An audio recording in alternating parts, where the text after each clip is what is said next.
Hello friends. তো আজকে আমাদের সাবজেক্ট তো দেখে নিশ্চয়ই বুঝতে পারছেন, লাউয়ের ওপর। তো লাউ তো আমরা বাংলায় বলি, হিন্দিতে লাগি, আর ইংলিশে এটাকে বোটল গোয়ার্ড বলে। আর ইংলিশের যে সাইন্টিফিক নাম আছে এর, তো ল্যাভেনেরিয়া সার্জেরিয়া। তো এই যে লাউয়ের খোসাটা আমরা অনেক সময় ফেলে দিই, তো সেটাকে কিন্তু আমরা ভালো করে ধুয়ে পরিষ্কার করে এরকম সুন্দর করে কেটে, আর যদি আমরা এটাকে জল দিয়ে ভালো করে ধুয়ে নিলাম, তারপরে এটাকে নুন মাখিয়ে রেখে দিলাম, আর এর সঙ্গে আলু দিয়ে একটা সুন্দর রেসিপি হয়। চলুন দেখা যাক। এবং আমরা প্রথমে এটা ধুয়ে রেখেছি, রাখার পর এটা নুন দিয়ে এটাকে কিন্তু শুধু মেখে রেখেছিলাম। তাতে নুন দিয়ে মাখাতে কী হয়েছে, এটা একটু মজে যাবে, প্লাস হচ্ছে এই যে জলটা আছে, জলটা যেটি তার যাই কিছু হোক না হোক, এই জলটা ফেলে দেবো। আর সেমভাবে আমরা আলুটাকেও সবাই জানি কাটতে, তো আলুটা আমরা এইভাবে কেটে রেখেছি।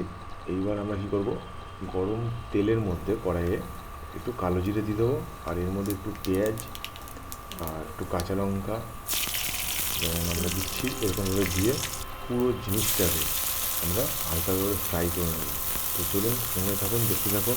আর যদি ভালো লাগে তাহলে করে একবার দেখবেন, কারণ এটা আমরা ফেলে দিয়ে, লাউ এমনি অনেক পুষ্টিকর জিনিস আমরা জানি। আর লাউয়ের খোসাটা বেশি ভাজবো না, ঠিক আছে? তো অল্প পরিমাণেই ভাজবো, যে খাওয়ার উপযুক্ত করে, যে নরম হয়ে যায়, যাতে খুব টেস্টি লাগে। আর আপনারা করে দেখবেন, আর যদি ভালো লাগে তাহলে প্লিজ একটা লাইক আর শেয়ার আগের মতো করে দেবেন। Thank you.